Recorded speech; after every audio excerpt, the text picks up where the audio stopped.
হরে কৃষ্ণ বন্ধুরা, তোমরা কী করতেছো? আশা করছি সবাই ভালো আছো আর আমিও ভালো আছি।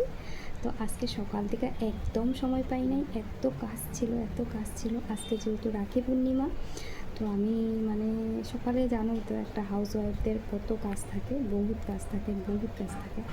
তো সকালে সমস্ত কাজ তো আমার একলাই করতে লাগে।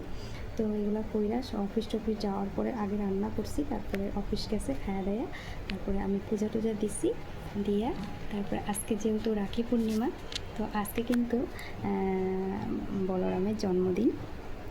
তো তাই জন্য দেখো আমার কিন্তু পূজা টুজা দেওয়া হয়ে গেছে। এই যে দেখো পূজা দেওয়া হয়ে গেছে গা। আর এই যে দেখো আমার সখা কত সুন্দর করে সাজছে, কি ভাল লাগতেছে দেখছো। তো ভালো ভালো দিনগুলোতে আমি আমার সকালে স্নান করাই, যেহেতু আজকে রাখি পূর্ণিমা, আজকে স্নান করাইছি। তো পূজা টুজা আমার হয়ে গেছে গা, সব কাজকর্ম শেষ। আর আজকে হলো 12টা পর্যন্ত উপবাস থাকতে লাগে। তো আজকে 12টা অবধি আমি উপবাস আছিলাম। তো এখন 12টার বেশি হয়ে গেছে গা। তো এখন হলো আমি দেখো একটু গীতা পাঠটা করুন, এই যে এখন শুরুই করুন। তো ভাবলাম একটু তোমগুলোকে একটু যে জিনিসটা আমার ভাল লাগে তোমগুলোকে আমি শেয়ার করি, তোমরা তো জানোই।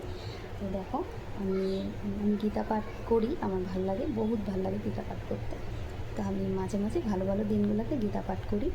আর একবার আমার এই গীতাটা পড়া শেষ হয়ে গেছে গা, আরেকবার আমি ধরছি, আরেকবার পড়তেছি, যত পড়ি অতই ভাল লাগে। তো একাদশীর দিনও পড়ি, ভালো ভালো দিনগুলোতেও পড়ি। আমরা দেখো সব কিছু তো পূজার সব কিছু আমরা সম্পূর্ণ করতে পারি না, কিছু না কিছু আমাদের ভুল হয়েই যায়। তো আমরা যদি সব পূজার পরে যদি গীতা পাঠটা করতে পারি, তাহলে কিন্তু আমাদের ভুলগুলো সংশোধন হয়ে যায়। তো সবাইকে হরে কৃষ্ণ, আর বলরাম পূর্ণিমার শুভেচ্ছা রইল, রাখি পূর্ণিমার শুভেচ্ছা রইল। রাধে রাধে, হরে কৃষ্ণ। তো আমি এখন গীতা পাঠটা করি।